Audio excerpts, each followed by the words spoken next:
Welcome to the debate. Today, we are examining a central question that sits right at the intersection of public health, clinical practice, and sports science. And that question is, when the primary goal is fat loss, which exercise modality is physiologically superior, aerobic cardiovascular training or resistance training? Right. The classic cardio versus weights debate. Exactly. And this is a really critical issue because, well, while the broad benefits of physical activity are widely known, the specific metabolic adaptations between cardio and weightlifting are heavily contested. You see it across clinical trials and all throughout the sports science literature. I will be representing the position that aerobic training, traditional cardio, is the fundamentally superior and most time-efficient driver for absolute fat mass loss and weight reduction. And I will be representing the position that resistance training or weightlifting is the optimal strategy because it drives body recomposition, preserves your metabolic rate through the maintenance of lean mass, and ultimately provides long-term metabolic insurance. To kick this off, I think we have to look strictly at the thermodynamics and the underlying physiological mechanisms of fat reduction. The primary driver for fat loss is unequivocally a caloric deficit. You just have to expand more energy than you consume. And to widen that deficit on the expenditure side, aerobic training creates the most significant immediate energy burn. Well, it certainly burns calories while you're actively moving, yes, but looking purely at the immediate burn during a single session kind of misses the forest for the trees. Let's look at the empirical data on the actual outcomes, though, because the results are highly consistent. There's a massive meta-analysis of 36 studies encompassing over 1,500 participants, and this analysis decisively showed that aerobic training outperformed resistance training in reducing body mass. Specifically, cardio led to a mean difference of negative 1.82 kilograms in body mass and a reduction in absolute fat mass by a mean difference of negative 1.06 kilograms compared to lifting. I hear those numbers, but defining success purely by absolute fat mass loss on a short-term timeline is frankly biologically short-sighted. If we only look at the sheer drop in scale weight or even just the fat mass in a vacuum, we completely ignore the structural and metabolic quality of the tissue that remains. Resistance training fundamentally alters the body's long-term metabolic architecture. That's an interesting point, though I would definitely frame it differently. When exposure time is held constant, say, you have 45 minutes to exercise, cardio directly taps into fat stores for fuel. It requires sustained rhythmic movement of large muscle groups, drawing heavily on fatty acid oxidation during the session itself. If the goal is to systematically reduce the sheer volume of adipose tissue in the human body, the cardiovascular pathway is just the most direct route. Right, but I come at it from a different way. You're looking at the body like it's a simple math equation, but the human metabolism is dynamic. Muscle tissue is roughly 3 times more metabolically active than fat tissue. When we look at the STRIDE clinical trial, which tracked targeted risk reduction through defined exercise, we see a fascinating outcome. While cardio alone can cause a loss of lean body mass, resistance training significantly increases lean mass. Actually, I'm really glad you brought up the STRI trial. That was an 8-month study tracking 119 sedentary, overweight adults? Yes, that's the one. And to me, that study points out a glaring flaw in utilizing weightlifting as a primary fat loss tool. The resistance training group in that exact study saw no significant decrease in absolute fat mass, even after 8 months of rigorous, highly structured training. Wait, we need to clarify what happened there because 8 months of intense effort, and the actual volume of fat tissue on their bodies did not significantly drop. Yes, their percent body fat changed, but as the researchers themselves noted, that change was driven entirely by the increase in lean body mass, not by a reduction in fat. If a patient comes to a clinic needing to reduce the burden of adipose tissue on their organs and joints, cardio is definitively required to move the needle on actual fat tissue reduction. I'm sorry, but I just don't buy that. Let me tell you why. The argument that resistance training failed simply because absolute fat mass didn't plummet ignores the reality of body recomposition. The resistance training group in the STRID study did significantly decrease their body fat percentage. Gaining dense, metabolically expensive muscle while losing fat means the scale might not move, but the physiological health and leanness of the individual vastly improve. But body fat percentage is just a ratio. I mean, if I weigh 200 pounds and have 50 pounds of fat, I'm at 25% body fat. If I gain 10 pounds of muscle, my body fat percentage goes down, but I'm still carrying 50 pounds of fat. The mechanical burden on the joints and the inflammatory burden on the system hasn't actually been reduced. It's not just a mathematical trick, though. We really have to differentiate between weight loss and fat loss in the context of total body composition. If an individual maintains their absolute fat mass, but significantly increases their lean skeletal muscle, their insulin sensitivity improves. Their glucose utilization improves because muscle acts as a massive sink for circulating blood sugar. Measuring success merely by how much fat disappeared from the body rather than the ratio of fat to lean, highly active tissue, leads to a fundamental misunderstanding of what a healthy metabolism looks like. I see why you think that, but let me give you a different perspective on energy expenditure and how the body actually compensates for exercise. The immediate caloric burn of moderate to high-intensity cardio is simply unmatched by resistance training. And because of the body's compensatory mechanisms, that high total energy expenditure is absolutely vital if you want to lose fat. Compensatory mechanisms are exactly why cardio is so frustrating for so many people. Let me explain what I mean. There is a fascinating 12-week study on 81 sedentary premenopausal women. They were prescribed treadmill walking 3 days a week for 30 minutes at 70% of their VO2 peak. Now, for the audience, 70% of VO2 peak is a brisk, challenging pace where holding a conversation starts to get difficult. The results of this study were highly revealing. Because the body fights back against that energy drain? Exactly. 68% of these women were classified as compensators, meaning they actually gained fat mass from the exercise due to metabolic or behavioral compensation. The body is incredibly efficient at defending its fat stores. It does this either by downregulating your spontaneous physical activity later in the day, meaning you subconsciously sit more or take the elevator instead of the stairs, or by driving up your appetite so you just eat back the calories. Which perfectly highlights the flaw in relying on cardio. Well, I'm not convinced by that line of reasoning because cardio demands a much higher total energy expenditure during this session compared to lifting weights. Because the gross caloric burn is so high, it is the only practical way to reliably widen the caloric deficit enough to outpace and overcome this intense compensatory response. You simply cannot burn enough calories in a standard weightlifting session to outrun that compensation. But you don't need to outrun it if you don't trigger it in the same way. We have to look at the constrained energy model. Think of your body like a smartphone in battery saver mode. This model shows that high-volume aerobic exercise has diminishing returns because the body eventually plateaus its daily energy expenditure. You cannot simply add an hour of cardio and assume a linear 1-to-1 increase in total daily calories burned. The body adapts, certainly, but you're still burning a massive amount of energy compared to just resting. Yes, but the body suppresses other non-essential metabolic functions to save calories. It dims the screen, so to speak. Contrast this with resistance training, which suffers from far less energy compensation. Why? Because the metabolic cost of repairing muscle damage is a fixed physiological requirement. Ah, you're referring to EPOC, excess post-exercise oxygen consumption. Exactly. Your body requires massive amounts of energy to repair micro tears in muscle fibers, synthesize new proteins, and restore homeostasis. This process can elevate your metabolism for up to 48 hours after a heavy lifting session. Weightlifting doesn't just burn calories while you're moving. It creates a mandatory biological invoice that the body must pay. The body cannot easily suppress the energy required for muscle protein synthesis and tissue remodeling. I hear this argument constantly in the fitness space, but the clinical literature paints a much less glamorous picture of EPOC. How so? The biological cost of synthesizing new amino acid chains is undeniably high. While EPOC is a real physiological phenomenon, meta-analytic data shows its total caloric contribution is often vastly overstated in the context of total daily energy expenditure. We are often talking about a few dozen extra calories over the course of a day, not a roaring metabolic furnace that melts away body fat while you sit on the couch. It's not just about the gross calorie count of the epoch phase, though.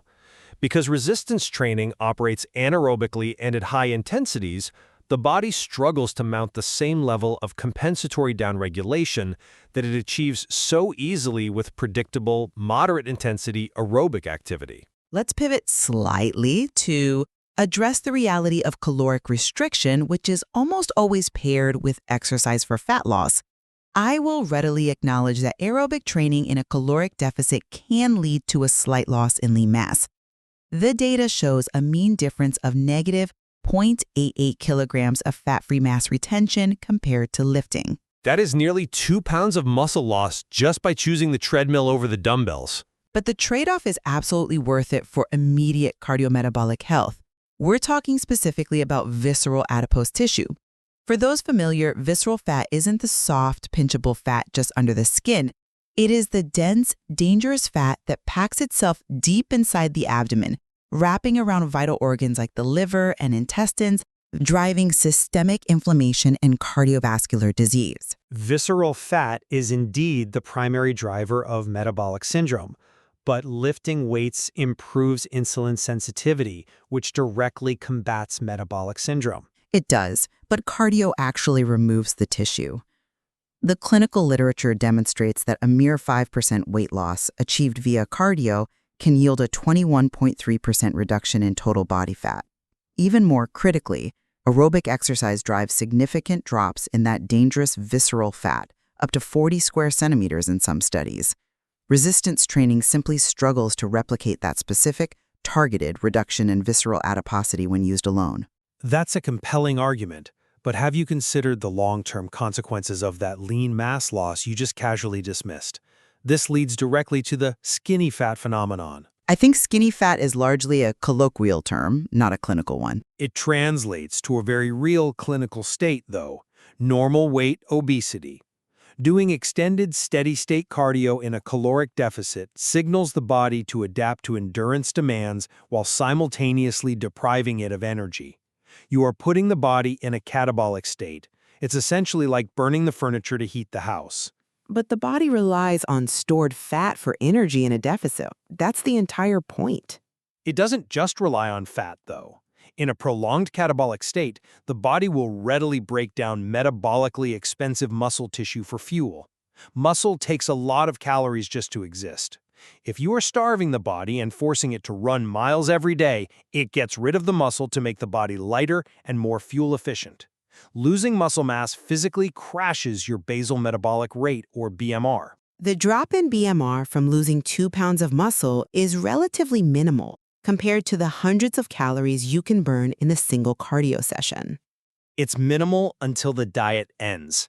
If an individual loses a significant amount of weight through cardio and diet, but a large portion of that weight is muscle, their new resting metabolic rate will be exceptionally low.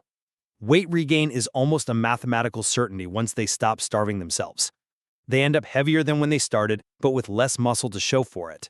So your solution is purely resistance training during a deficit? Recent network meta-analysis data covering 62 randomized controlled trials evaluating exercise during caloric restriction showed exactly that.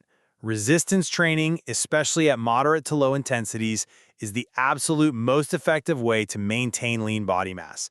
When the body is in an energy deficit, you must provide a mechanical stimulus to the muscles. You have to give the body a reason to keep the muscle around. Cardio simply does not provide that mechanical tension. I understand the physiological mechanism you are describing, but we have to look at the practical, real-world constraints of exercise programming. This brings up the concurrent training conundrum. Concurrent training meaning doing both cardio and lifting, which honestly seems like the obvious best of both worlds. It sounds like the perfect solution on paper. Use cardio for the fat oxidation and weights for the muscle retention. But let's look back at the STRIDE trial you brought up earlier. They didn't just have a cardio group and a lifting group.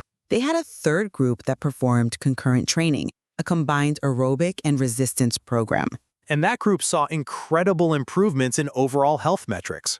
They did, but it required double the time commitment from the participants. Yet, despite doubling the time spent exercising, the combination group did not result in significantly more fat mass reduction, than the aerobic training group alone. Again, you're focusing on the sheer massive fat loss rather than the quality of the resulting physique and metabolism. Because time efficiency is paramount. When we are dealing with public health guidelines or just individuals with busy lives, jobs, and families attempting to lose fat, we can't prescribe 2 hours a day in the gym. If combining the two requires twice the effort but yields no statistically significant improvement in absolute fat mass reduction compared to cardio alone, then traditional cardiovascular training remains the most efficient, practical use of time for fat loss. The lack of a massive, immediate drop in additional fat loss with concurrent training is entirely outweighed by the preservation of fat-free mass. You're saving the patient's metabolism. But if time constraint is truly the primary barrier in your view, then the solution isn't to abandon weights for the treadmill. The solution is high-intensity interval training, or HIIT. HIIT is incredibly taxing. It is a very high barrier to entry for untrained populations. It can be scaled to the individual's fitness level, and it perfectly bridges the gap. By alternating between short bursts of maximal effort and brief recovery periods, HIIT offers the mechanical stress and the epoch benefits of resistance training. At the same time, it delivers the cardiovascular adaptations and rapid fat oxidation of aerobic training. The fat oxidation during HIIT is actually lower than steady-state cardio because the intensity pushes the body to rely on glycogen rather than fat stores. During the session, yes. But over the next 24 hours, the shift in substrate utilization heavily favors fat oxidation. Studies consistently show that HIIT achieves similar, if not superior body fat reductions to steady-state cardio while effectively cutting total workout times by 40%. More importantly, because it engages anaerobic pathways, it helps signal the body to retain lean tissue. It fundamentally solves your time constraint issue while preventing the muscle-wasting effects of long-duration steady-state cardio. HIIT is certainly a powerful tool. Though I maintain that for most people aiming for consistent, sustainable fat loss, the recovery demands of HIIT make it less viable as a daily protocol than moderate aerobic work. Well, it doesn't need to be done daily to be effective. That's the beauty of the metabolic adaptations it creates. Fair enough. Let's pull back and look at the broader picture we've painted today. As we review the evidence, the empirical data continually points to aerobic exercise as the most direct, time-efficient mechanism for widening a caloric deficit. For sheer energy expenditure during the workout, yes. Right. And when we look at large-scale meta-analyses and rigorous clinical trials, traditional cardiovascular training consistently outperforms resistance training in burning absolute fat mass and total body mass.